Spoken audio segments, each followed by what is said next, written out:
it's Cherry2Blost, Cherry again. Another video, another replay, another day. Now this is from 0615, pre the latest patch. It's just been a bit untimely, this one.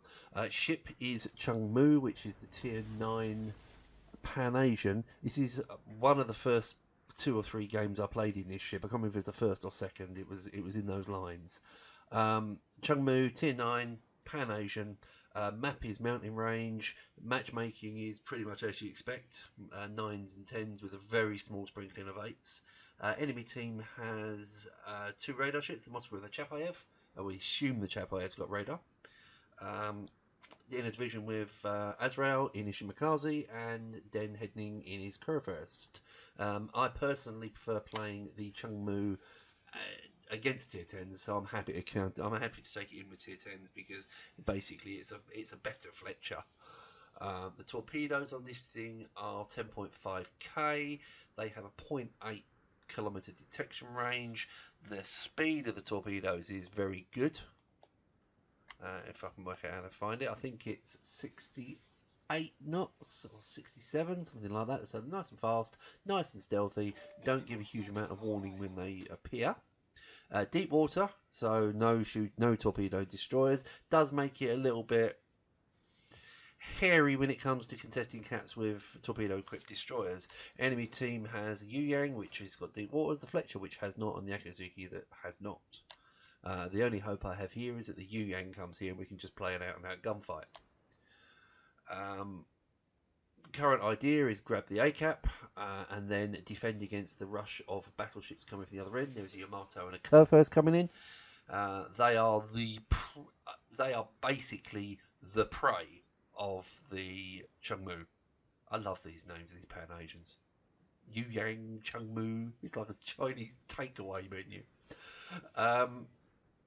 As I say, the deep water torpedoes very, very good against battleships. The only ones that I ever struggle with against are the Kurfürst, because the Kurfürst Hydro negates the benefit of the 0.8 detection, because it would just basically see them as if they were normal torpedoes. So basically, the idea is to goad the Kurfürst into burning his Hydro so he's on cooldown at a later time. First target will be the Yamato. 9.6k away. They're speculative. The reload on these things is 1 minute. So I think it's 81 seconds. It's 1 minute and 21. To be honest with you, it's not the end of the world. You can just spam them and then worry about it afterwards. By the time they've arrived, you're almost reloaded and you can just crack on with the next one. So we've got the A-cap. Z23 is grabbing the B-cap. So far, the team's doing a reasonably good job. Azrael in his Shimakaze has managed to knock through into an island.